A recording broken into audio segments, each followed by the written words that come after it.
Welcome. The Pueblo Star-Journal and Investigative reporters and editors present Life Inside the Childcare Gap. Life Inside the Childcare Gap is a production of the Voices of Pueblo podcast. This is Episode 1, What is Childcare? Was produced and narrated by Molly Cotner and Gregory Howell. This is Voices of Pueblo, a production of the Pueblo Star-Journal. I'm Gregory Howell. And I'm Molly Cotner. This episode begins a long conversation about childcare in Pueblo. Not just where we are now, but how we arrived here, because childcare didn't suddenly become a crisis. It's the result of decades of decisions, workarounds, and quiet labor that most people never see. Before we talk about policy or funding or systems, we want to start with time, with history. And Molly and I have put together a script because sometimes the two of us can just ramble and talk on and on. So we're going to try to stick to the script, but there might be some sections where just in conversation, we feel that we really need to kind of go with the flow. So bear with us and enjoy the ride. So we're going to look at this first part, which is really part one. It's 1926, and we're going to start talking about the first centers for childcare. Why don't you start, Molly? Yeah, so in 1926, Pueblo did see the opening of kind of its earliest organized childcare center, and that was the Pueblo Day Nursery, right? And so it wasn't framed that way. Childcare really wasn't talked about in that time as we understand childcare now, right? It wasn't a daycare center, any of those kind of things. It was a women's organization that opened it up for single fathers and for working mothers, and these people to bring their children when they didn't have other places to go. Well, and what's interesting about all of that is if you think about 1926, first of all, that's just a few years after the Great Pueblo Flood.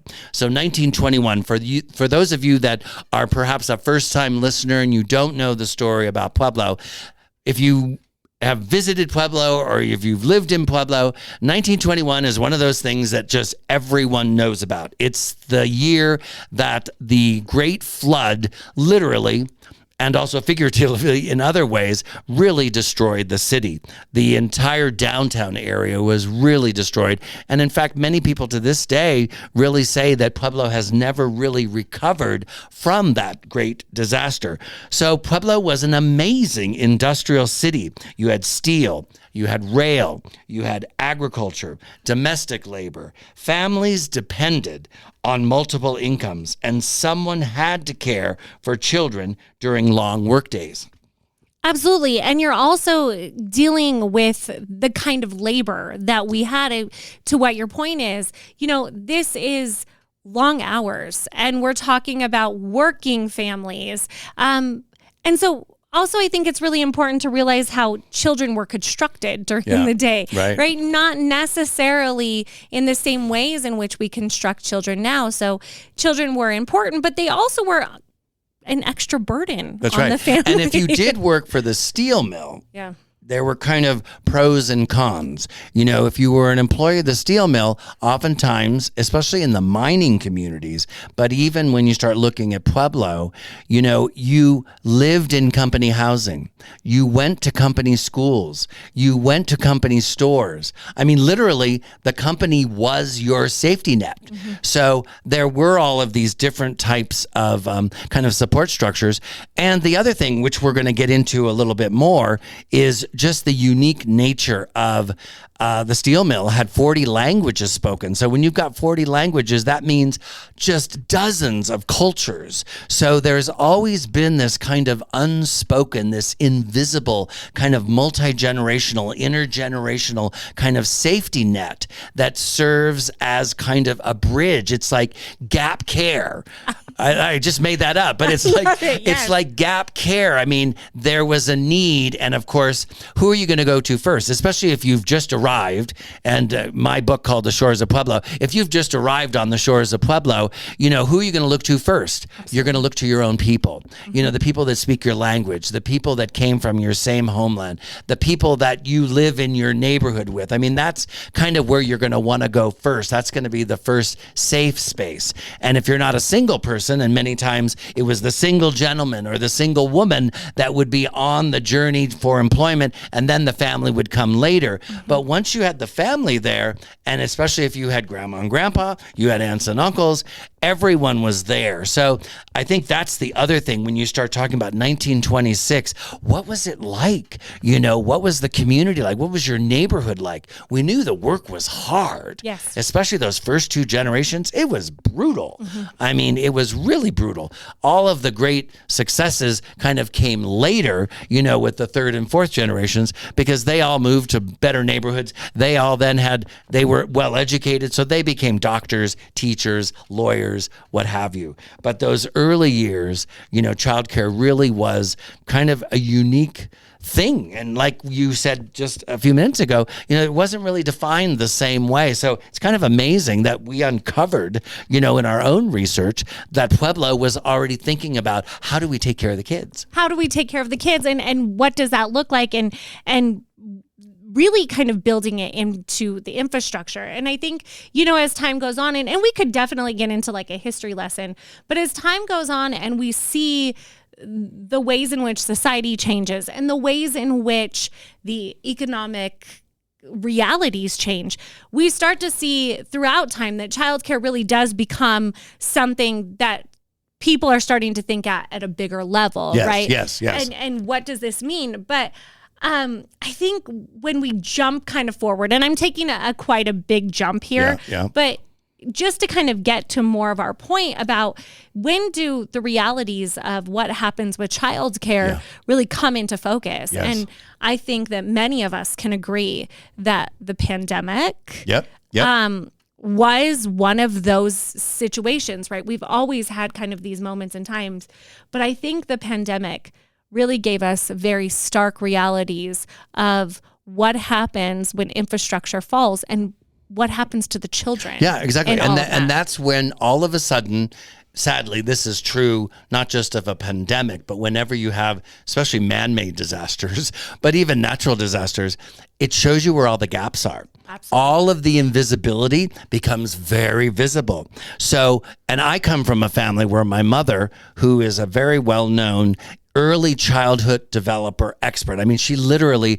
was creating actual childcare centers, schools and back then it was the question of how do you bring all these kids in? I mean, this was before there was a spectrum. So, everyone's on the spectrum, first of all, but at differing degrees. But she was creating these safe spaces where children could come, where they could learn together.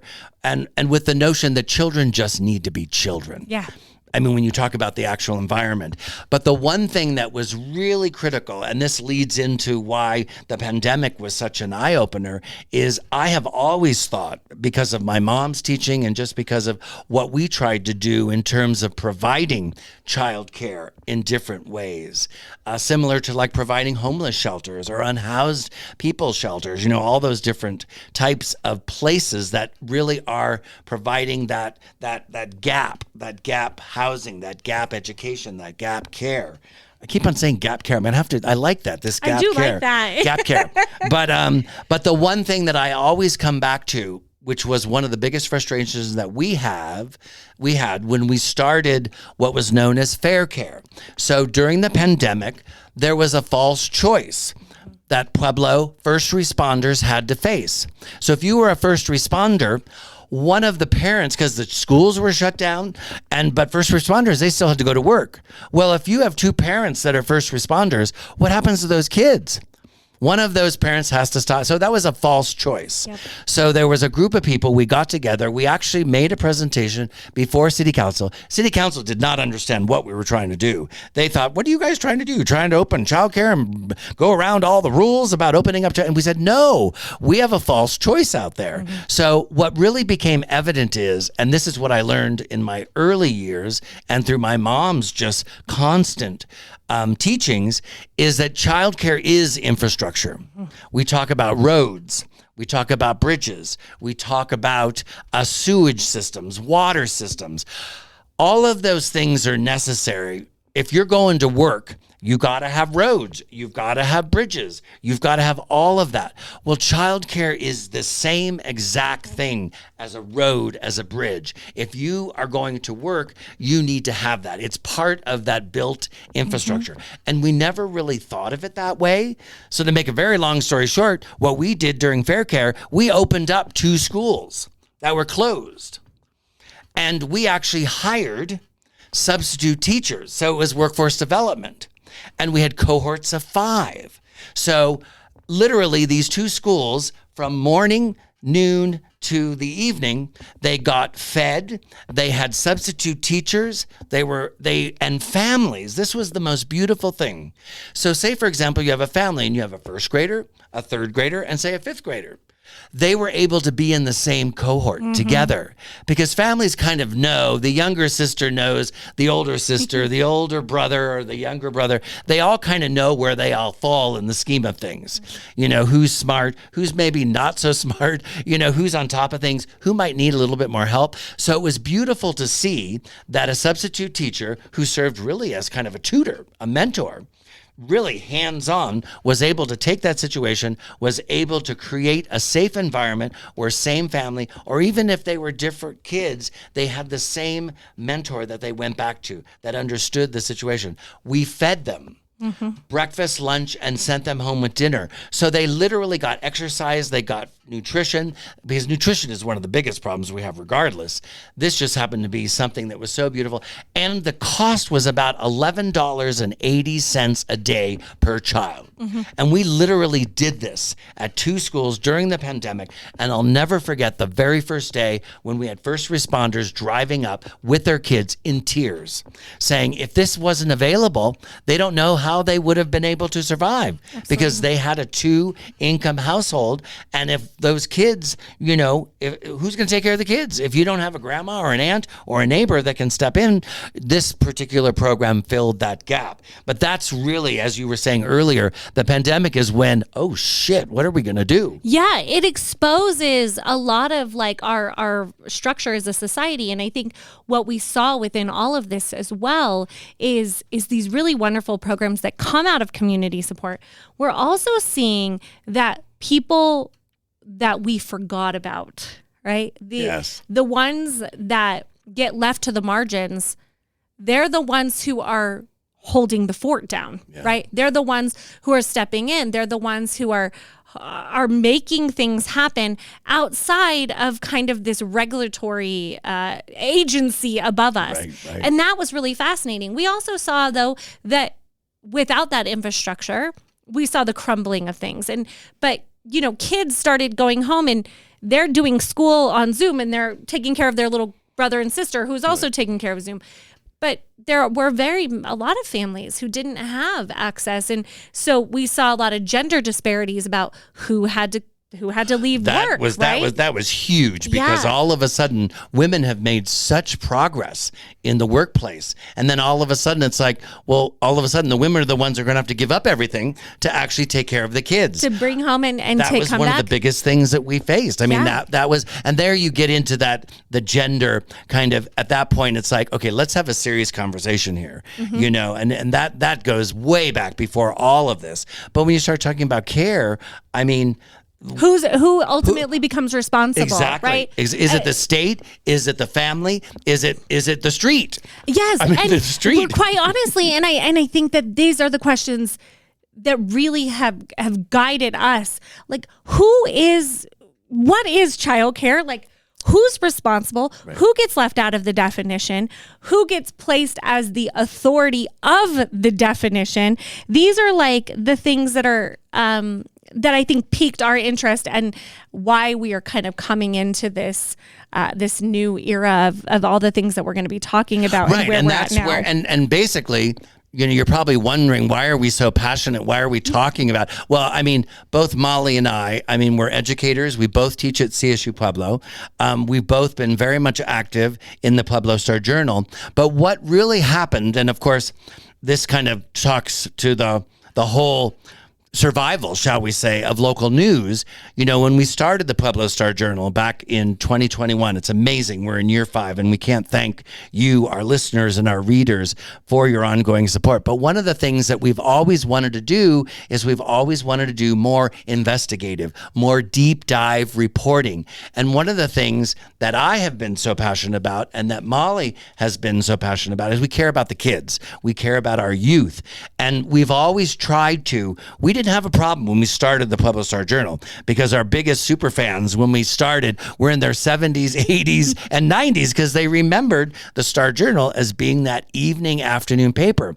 But we really realized at that point, well, that's great. We got a super fan base. It's almost like, what do you call them?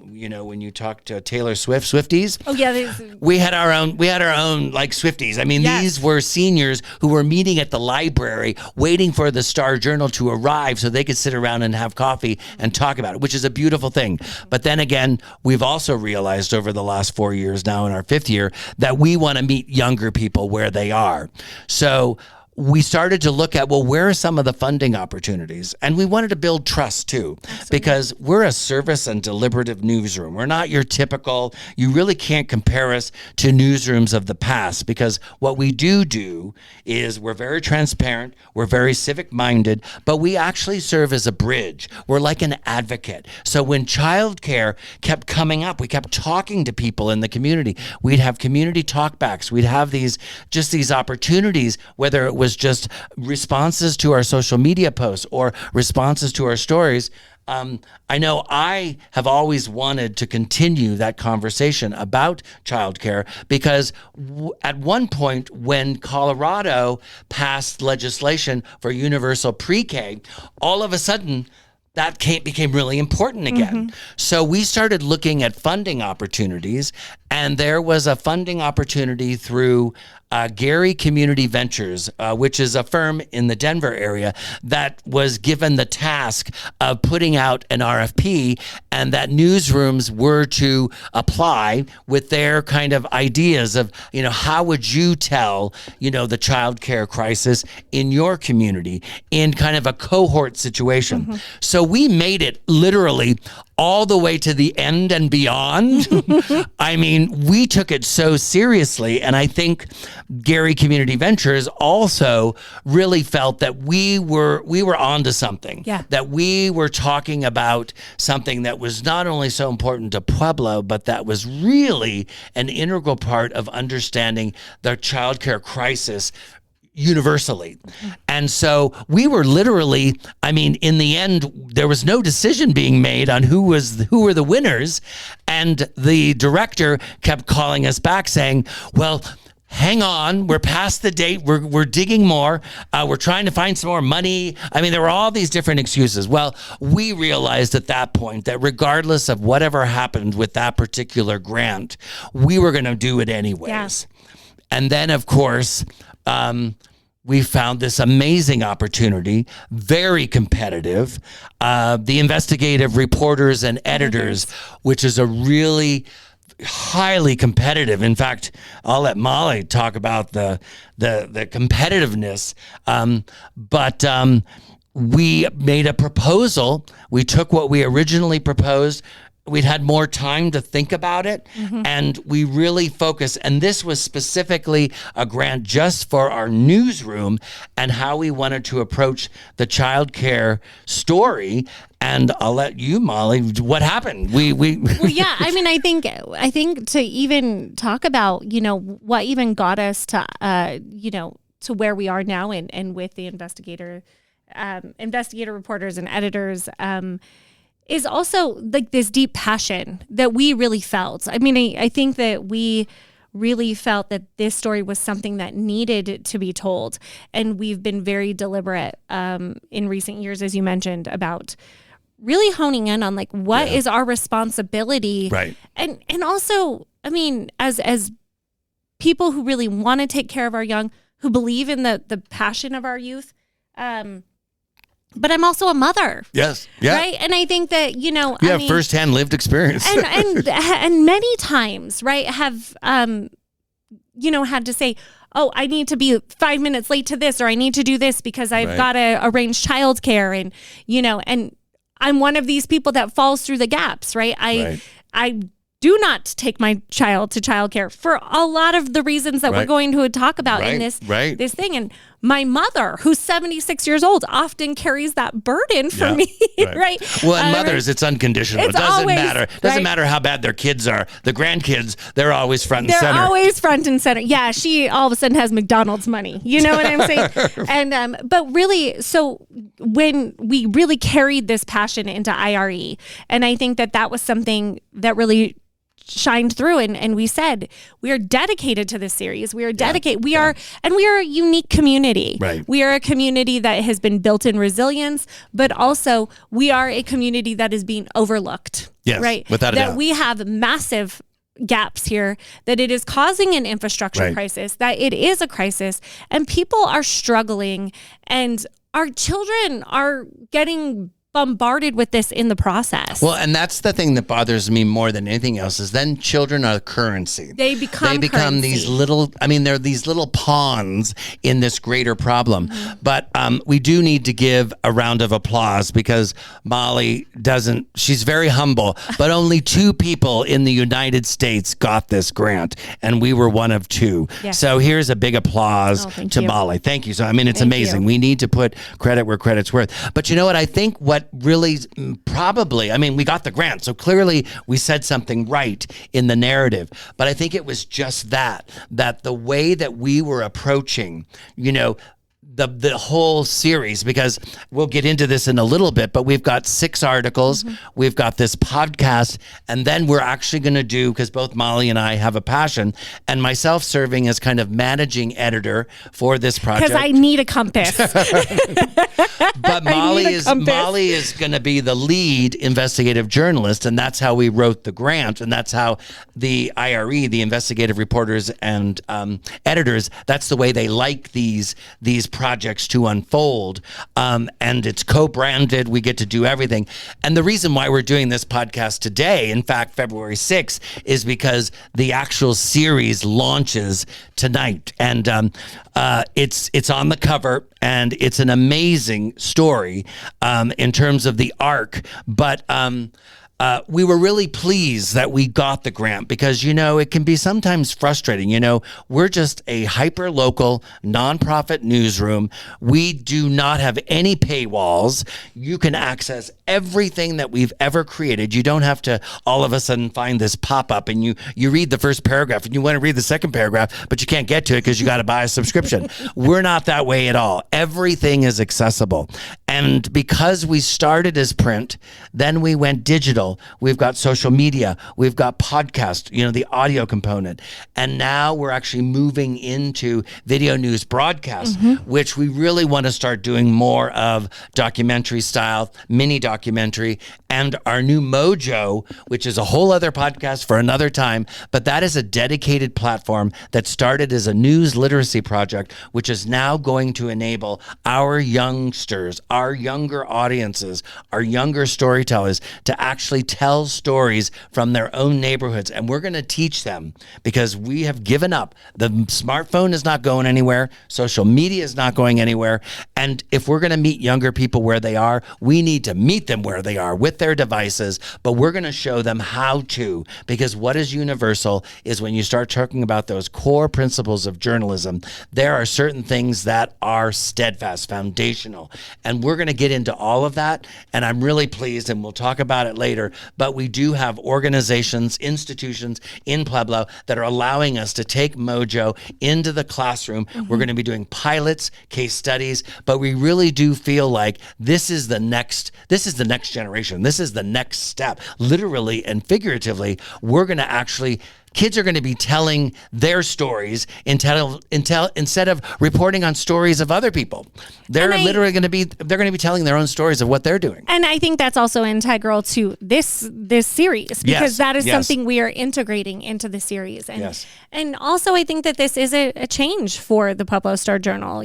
I think we have been tapping into, Gregory and I always tease that we've kind of played nice for a very long time, and we're now tapping into really questioning. We've done this, and the arc of all of this has been long coming. We've had DC Watch, and we've had Pueblo Watch, and we've had all of these things. And I think that we are in a situation where childcare is something we have to talk about. It is something that is impacting everybody who's taking care of the kids. I think you're going to see that in this very first episode, right? Without in this a doubt. very first kind of part of the series, because it's and you'll read it, and I don't want to give too much away, but I think what we can do today we can kind is, of talk about it. I'm looking back at our script, and we really have pretty much covered most of the main parts. But in terms of this investigative reporters and editors, it really, first of all, it was just knowing that we were doing something important, and someone else outside of Pueblo, literally said, oh my gosh, this is worthy. There's value there. And I think we're all looking for that value proposition in everything that we do. I mean, it's really nice to know that someone said, go run with it. Yeah. Here's the grant, go run with it. And to be honest with you, they have really given us almost free rein to launch this story, because I think what I'd like to talk about in this particular episode, especially because to me it was really profound. But when you start talking about, we kind of came to the decision that we need to actually start defining words. Mm-hmm. And we actually had a lunch, and we were like looking at, over lunch, we're talking about, great food, but also we're talking about, gosh, we need to define these words. We need to have a glossary. And it started with your very first kind of outreach into the child care ecosystem, starting at, the state level, the county level, the local level.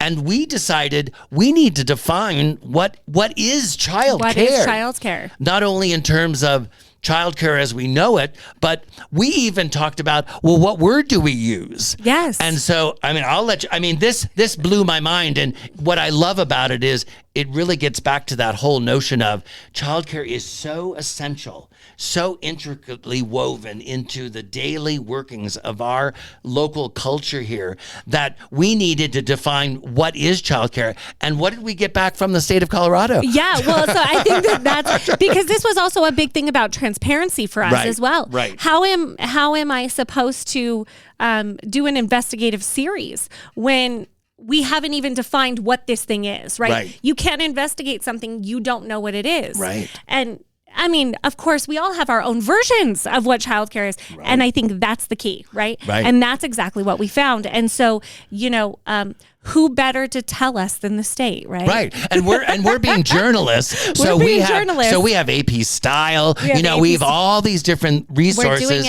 and guardrails, platforms, and really protocols that we have to follow as a local newspaper. And when we started to just look at how do you spell childcare, right? Well, and just in reaching out to the state, and you'll see it in the article, reaching out to the state, how do you define childcare? And I hope, I'm not going to tell you exactly what it says. I think this will be the teaser. The teaser. But it's the very first part of the article. Literally, and the sentence is, the article starts with the sentence that comes back from the state of Colorado. And I have to be very clear, I reached out to them, and I didn't hear from them for a week. Right. They said, we'll work on this, and we'll get back to you. Right. A week later, I followed up. I said, hey, just following up, how are we defining these things? Right. Oh, still working on it. We'll get back to you. And then I got a very long message, and you could tell that I have to say, they thought about it. They thought about it a lot. They really did. I really appreciate the fact that, because I would rather have the right answer than a rushed answer. Yes, absolutely. Because this is the anchor of the whole series. But I think the alarming part about it to me is, you'll see, right? The definition is maybe not so definition. And that was something that really stuck out to me. And I think that was, we had all sorts of visions of what the first one was going to be. And then this anchored it. Yeah. And it said, which is the beautiful thing about investigative stuff. And really the idea that, without definitions, children become pawns. Yeah, right? they do. And we see this consistently through political warfare and political rhetoric. Children have become pawns, and that's really what's anchoring this first thing. And then even to the point about childcare, and I think talk to this without, teasing it too much. I think we explain it very well because it's on the cover. It's on the cover. It's not only we have branding, we have logos. Yes. I mean, the whole series. This is a specially branded limited edition series. And not only do we introduce the branding, which you'll find throughout the whole series across all of our platforms. So whether you're reading, whether it's audio, whether it's video, whether it's going to be in the print form, but also social media, and then your opening story. But then we even have we have an explainer box at the bottom that we're not going to tell you what it is. No, but it's a revelation about even just the word childcare, right? And what even just digging into that word has really opened up for us and was quite shocking to me as a journalist. Right.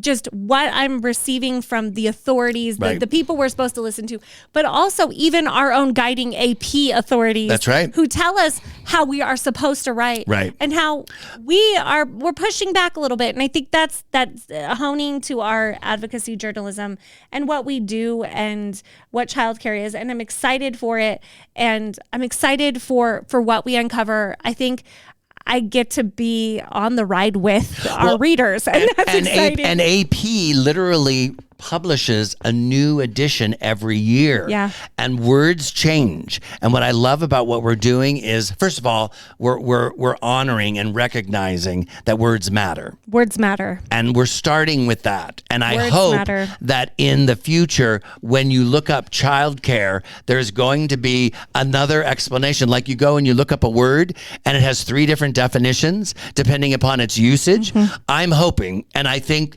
this is going to be one of the guiding lights, is we've already started. What's our North Star? Yeah. And I don't think you can actually determine what the North Star is until you actually have something that's clearly defined. Yeah. I mean, it's like whether you're investigating a major crime and you're looking at all the evidence, we're doing the same thing. And I think what really matters here is it's almost like forensic. Yeah, we don't have an answer yet. We're literally taking the words apart and we're looking at all of these meanings and what does that say about the trajectory of the story. Mm-hmm. Ultimately, our goal is that we're going to find that, yes, this is a uniquely Pueblo story, but I think in telling it, it's going to resonate universally. I think it is. And I think it will become a model for other communities to say, hey, and I'm waiting for AP, next edition, for them to actually have a little line in there. Oh, by the way, look at the Pueblo Star-Journal Childcare series because they redefined what childcare is. Well, but that really is the point of all of this, right? Is that we get to be really, like you said, forensically picking this part. I think, even since we made the announcement, I think people don't realize even how much time we have spent on every single word choice. Without a doubt. I mean, you're looking at... That's my fun part, being like a man. Like I get to look... Well, what I love about this is, Molly, you're on the sidewalks of Pueblo. And I'm like in a drone, 300 feet above. I'm watching it. Have you thought about this? Exactly. But it makes a great team. And this is what investigative journalism looks like. This is where we're detectives and we're working towards this. And I think, so as we, come near, I think really paying attention to everything that we're doing is very deliberate. Everything that we're looking at is very deliberate. We're pulling at strings, and where that leads us is going to be a very exciting thing. But also something I think we're really going to be getting into, looking into beyond the data. And I think that that's the other key thing, is that this series is going to go beyond the data. We're hoping, and we, as we go through, please reach out to Molly at PuebloStarJournal.org. Well, and also we have a special call to action. Absolutely. So we have a special, it's childcare at PuebloStarJournal.org. See, we can say it in unison. Yep. But we have a call to action because one of the things that we're asking is, what is childcare? What is it? And we have already received quite a few very interesting, stories, anecdotes, quotes. I mean, we've got the good, the bad, the ugly. Most of it is all messy, which is exactly where we like to swim. Mm-hmm. So we're swimming in all the messiness right now because we're going to try to create some clarity. But I think, we're starting at a very powerful and a really solid foundational, point of entry, which is first defining what are we talking about? Yeah. And what is childcare, starting with the word itself. And I think the way that it's so beautifully done. I can't wait for everyone to have the opportunity to read, whether it's digital or also in the print edition. But Molly is also going to do what I've done with the Shores of Pueblo series, is we have the Spoken Star. So this is just one way for us looking at accessibility. We want to make these particular stories available, not only just in the printed word, but it's actually in the voice of the writer, of the author. So we'll be making this available too as a spoken word companion, which we just recently got a call from. It's wonderful when you create things and then you create them with honesty, integrity. They're authentic and they're genuine, but you really never know how people are going to perceive them or see them or utilize them. And getting calls from immigration lawyers and saying, oh my gosh, the Spoken Star, can we support that? Because we have clients who are trying to learn English and they love looking at your printed edition, and then they hear the native speaker. And of course, because we've got male voices, female voices, younger, older voices, I mean, that was just not even on our radar. But what a beautiful way for us to be able to, it gives us great, comfort in knowing and wanting to do more and better, in that we're making this available in so many different ways in which, different people can benefit. Not only just the story, but people are going to become better speakers, and they're going to be able to, tell these stories in their own right. So, well, and this is about deliberative journalism, right? The idea, and I think that's the arc. We came in kind of set into this podcast with the idea of we want people to see exactly how we get to where we get to. And I loved that you said we love the messy,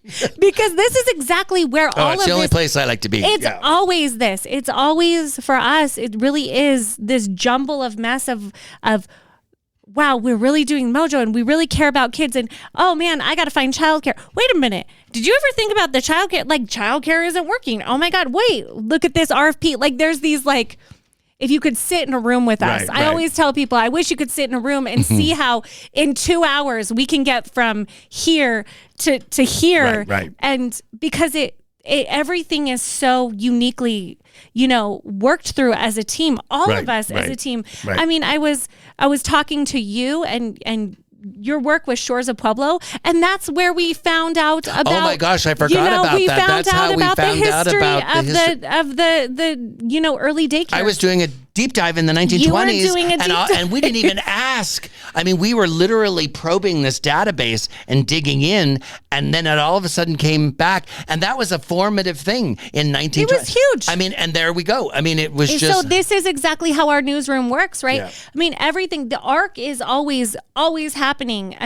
Where even childcare goes, we've even talked about, wait a minute. So now we're talking about childcare, but what about this care? What about this care? Right.